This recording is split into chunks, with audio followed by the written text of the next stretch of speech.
were to apply to do a regional approach to reducing disease, the expectation would be that there would be a primary prevention component. And so I had paired Don Forrester with Pat Powers because this is the very kind of thing the state government is interested in, is how do we go further down the spectrum toward prevention. And Dr. Jessica Nunez de Ibarra might have a few words she can share with us about that from the Department of Public Health. Sure.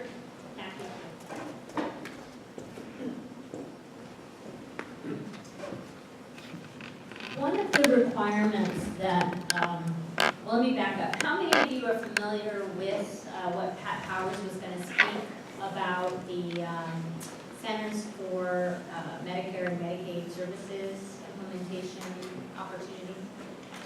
In essence, all of you are familiar with the Affordable Care Act, right? Back a few years ago, we passed that legislation.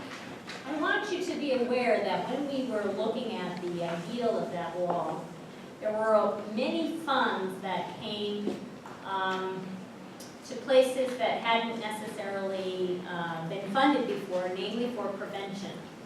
Whereas the Centers for Disease Control and Prevention got millions of dollars to put a wellness fund together and think about some innovations, the Center for Medicare and Medicaid got billions of dollars to do the very thing, because the thought was to save the nation, the state, etc., we need to be smarter about these healthcare costs that are out of control. Based on the presentations today, Don's very well articulated knowledge about the fact that it's only getting worse. That is something that we're all aware of and that this legislation attempted to address. So, CMS put out opportunities, and the California agency secretary decided that it would be a great thing for California to apply for an innovation opportunity. $100 million, actually about $99 million, coming to California to spend over the next 4 years. You've heard about the initiatives that we are thinking, should the funding come through, would be targeted for this work over the 4 years. Some of the things that the agency secretary has articulated already in webinars include the fact that we have to demonstrate success. Any recipient of dollars for or from this grant have to basically succeed. It's a lot high pressure for the groups that would apply for these grant dollars, but you have to be able to justify in any application that you will take these best practices, implement them, and demonstrate savings. So the areas for innovation include palliative care. We know that much is spent in our health system currently on people at the end of life, and the thought is, are we really respecting their wishes? Are we really listening? Are we planning ahead of time? These are thoughts that savings exist there, and that's an area of focus. Maternity care. You had mentioned that study that showed they really emphasized those preterm deliveries and scaled them back from 28% to 2%. I would like to follow up with you on that because that's incredible. But what we do know in California is there's more we can do about elective preterm C-sections. They're not recommended, but they are conducted, and the thought is let's target, let's focus, let's close the loop on that. This third one is looking at people with chronic disease, these people that are multiple medications, and to make sure they can get the coordination in our systems of care to decrease costs. And the final is accountable communities for health, which is this bigger look at every person in a jurisdiction being thought of, not just the enrollees or beneficiaries of various plans. So it's an innovation. There would be money that would go to that particular endeavor, and I'm assuming that's what Hattie's thinking. If we collectively, or all of you collectively in the region, agreed that you were going to do something about the entire population in a jurisdiction, and you'd all kind of lean in to assist, making sure your enrollees got the best, and that people were healthy overall, and There are areas that they're thinking to focus for these accountable communities for health, which would include diabetes, hypertension, tobacco cessation. Some of the basic things. Now, I'm sharing this with you all preliminarily. You can go online right now to the agency secretary's website. She has an innovation plan for the state that's available online.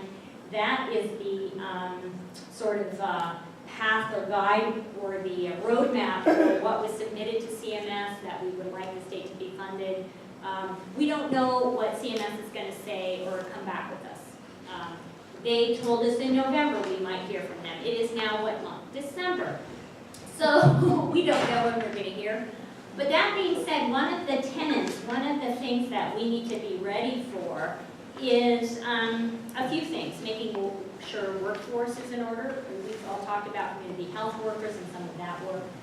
There's also the need for a population health improvement plan as part of this work.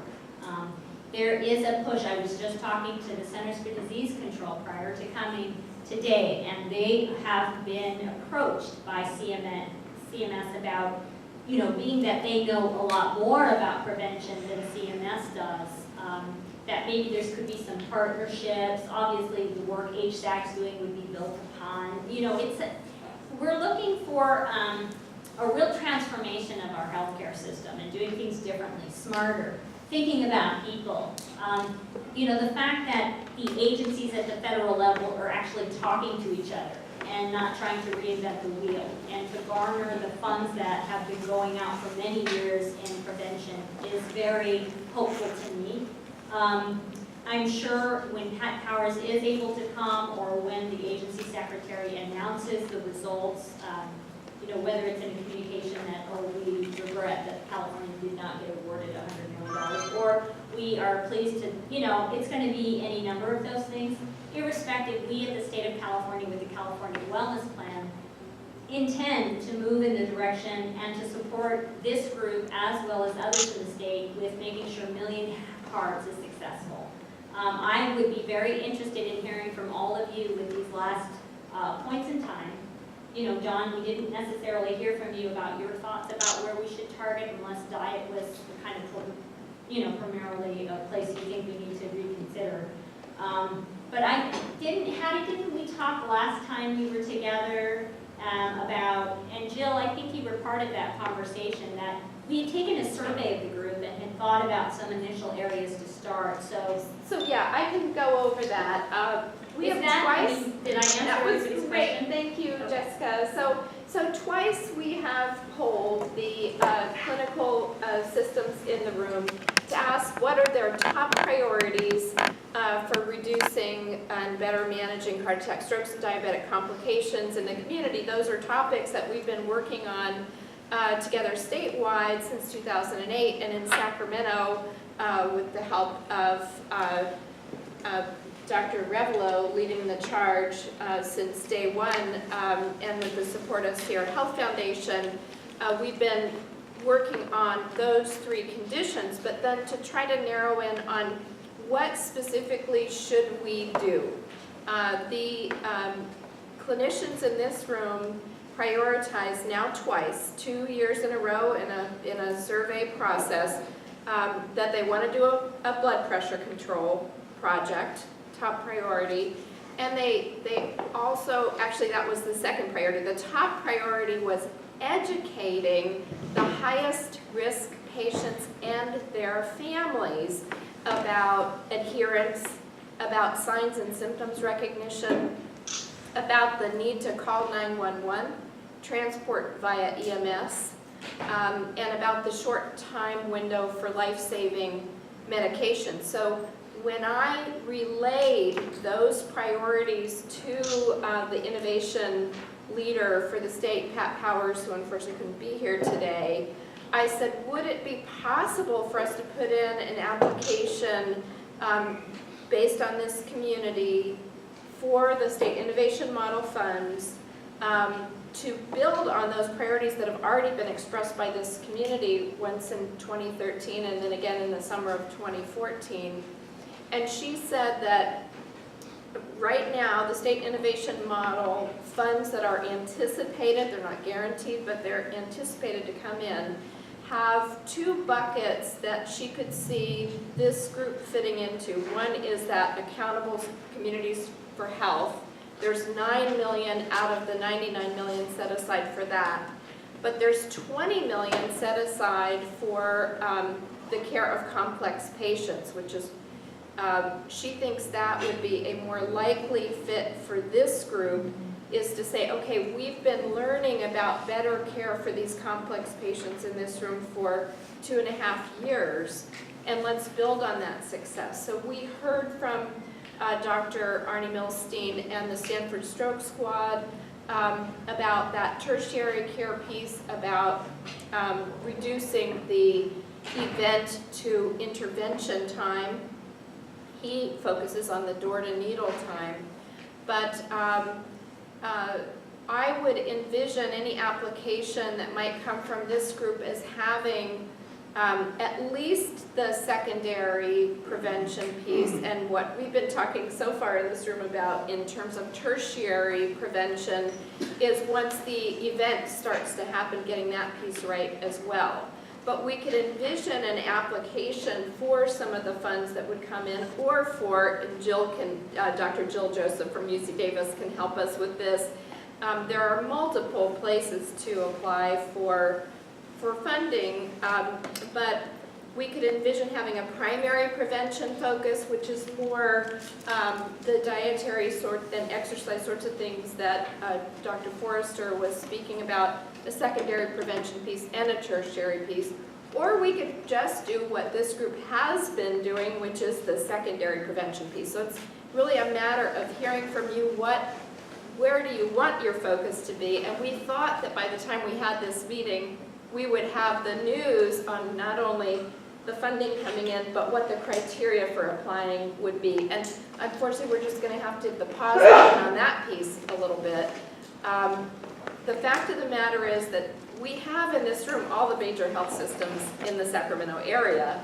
This is already the work that is being done. And the question is, are there some things that we could do together? For instance, one of the ideas that's been discussed is creating sophisticated video material for educating patients, maybe even about the plant-based diet, because most doctors in this region aren't going to be able to teach that stuff effectively.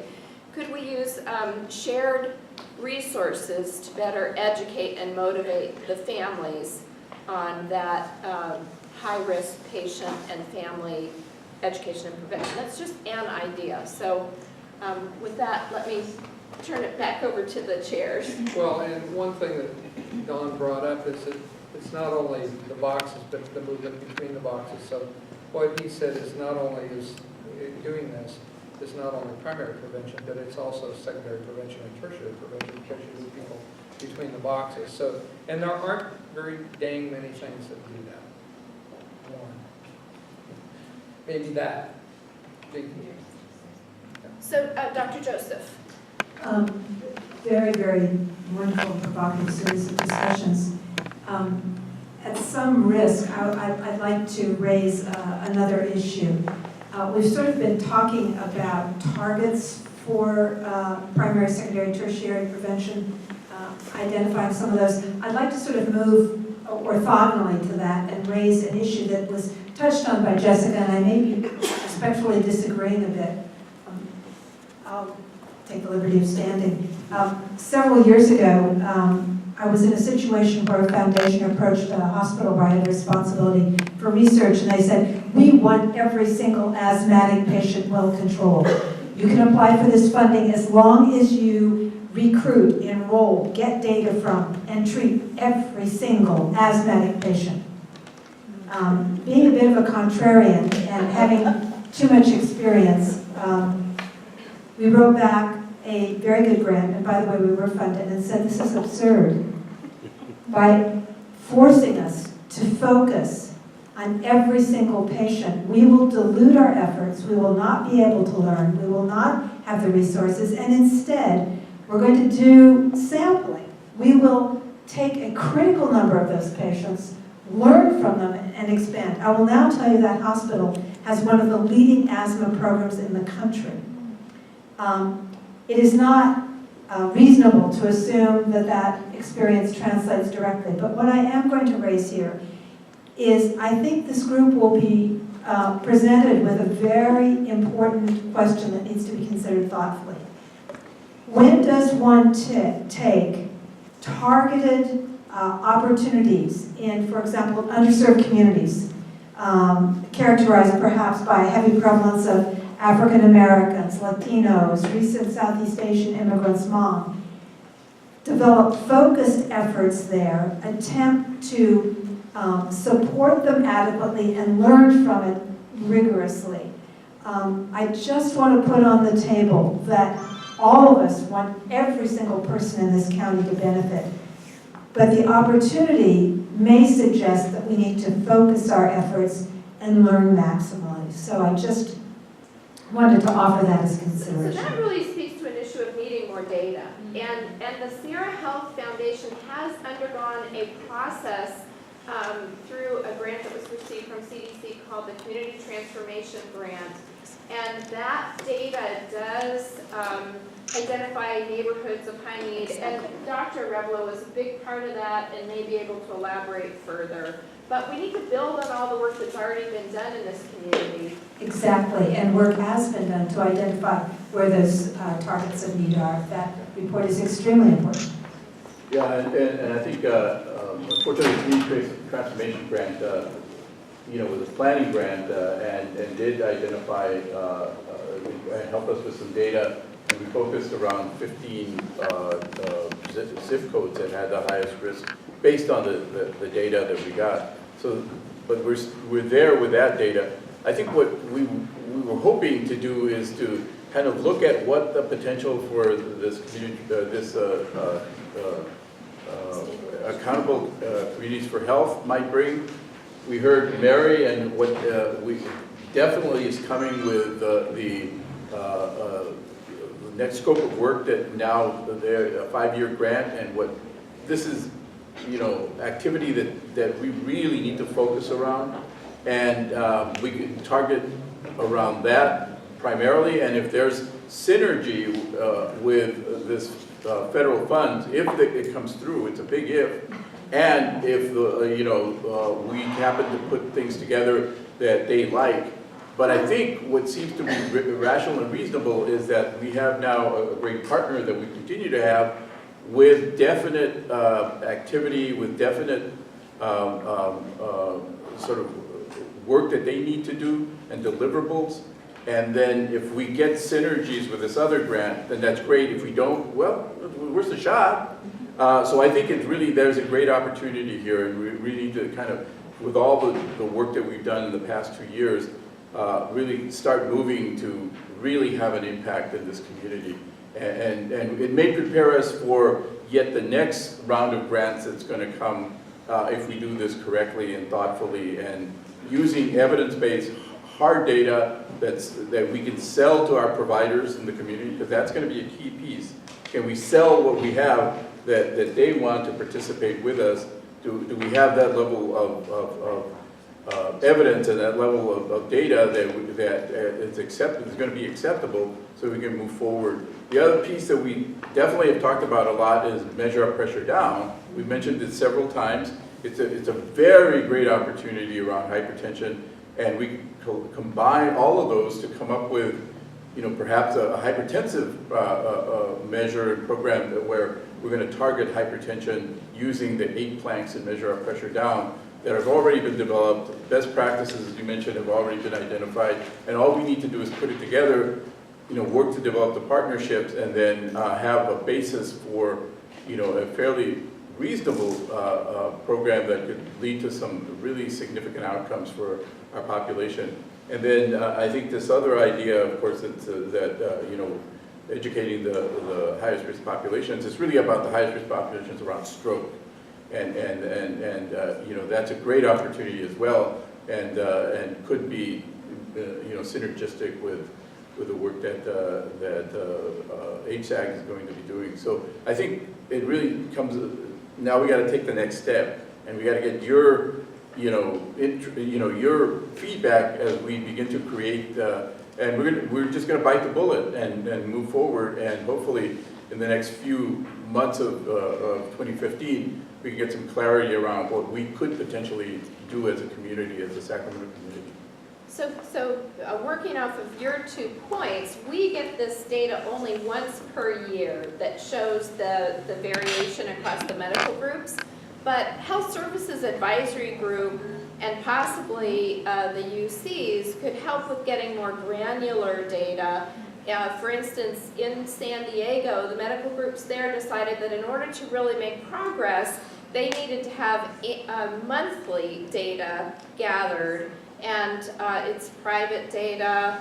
I don't know exactly how that would go, but potentially the Health Services Advisory Group could be the collector of that data, or researchers at UC. If the group feels that that monthly level of data granularity is important, I mean, we have many years now of this annual data that is collected from the Integrated Healthcare Association, and for my purposes, that's enough to say, okay, here are a few medical groups that have, every single medical group has room to improve, absolutely, but those at the lower end of the distribution, which are probably the ones that are serving the tougher populations,